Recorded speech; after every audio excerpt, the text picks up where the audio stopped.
I don't believe the United States will attack a nation that has democracy, or one of the oldest democracies on the continent, against a democratically elected, legitimate president, against a country that could be considered the most important strategic partner the United States and the world have in the fight against drug trafficking. No, quite the opposite. I have full confidence that we will continue advancing in strengthening capacities to defeat criminals.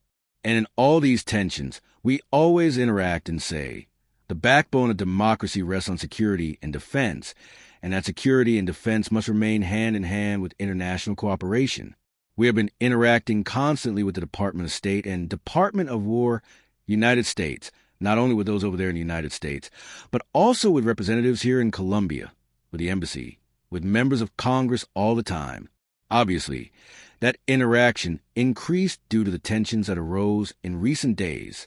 And the goal is, let's work together, let the nations win, and let the criminals lose. The main threats to sovereignty and democracy, I could say, come from here, from within, and that is why we have this internal conflict, not with the United States. What we have and what we see are two nations on the same continent fighting a common enemy. President Trump has said that Colombia, quote, is a sick country, that President Petro is a manufacturer, he is a drug trafficker, words more, words less. Does this change in any way the rhetoric or action of the military forces regarding the fight against drug trafficking? Around the decisions or statements made by different people. In this case, the President of the United States, misinformation also reaches them. Here, sometimes, it also happens in the ministry or at the government level, where misinformation reaches decision-makers from ill-intentioned people, and they perceive a very different reality.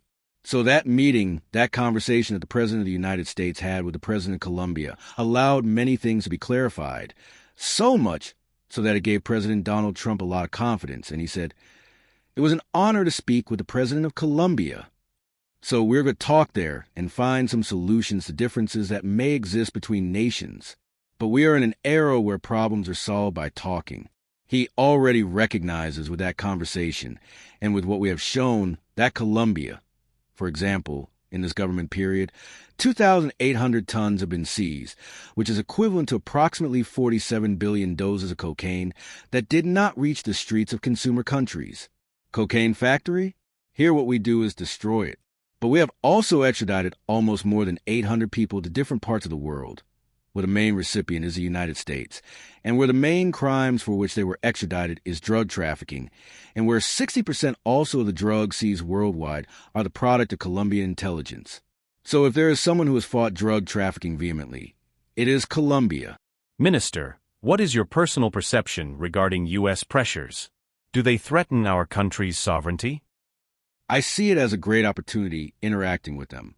We said, well, how can we further strengthen this relationship between drones, anti-drones, armor vehicles, to declare a common objective that we have, like the UN National Liberation Army, and tell them there is no space for you here? The Tren de Aragua, 179, we have captured from these criminal groups of the Tren de Aragua. So it is simply, listen, this enemy is yours. This enemy is also ours, which are the drug cartels. Let's find greater synergy. No, what I see here is a huge opportunity to advance. Is Colombia still a strategic ally of the United States, Minister? It is, and it is a strategic ally of the world. The President of Colombia has said he is the President of life and peace, and has raised his voice for wars to stop. The least we want is to generate wars, but defending democracy, defending sovereignty does not mean raising tensions to generate a war, and also does not mean tolerating the behavior of those who incite undermining national unity and territorial integrity, which are crimes that must be punished by the competent authorities. We cannot allow people to make statements that influence or motivate actions that undermine national unity and sovereignty. Alias Ivan Mordisco, Nestor Gregorio Vera Fernandez, is being affected so critically.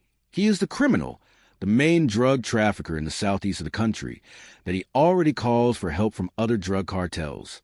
On January 1st, a decisive action was carried out by the public force. They neutralized 11 criminals, among whom fell alias Polo, who was in charge of Ivan Mordisco's main ring. And we are looking for the body because we have information that they are hiding it in a jungle area, And you also saw that criminal in Mordisco all emaciated. He is not in the jungle.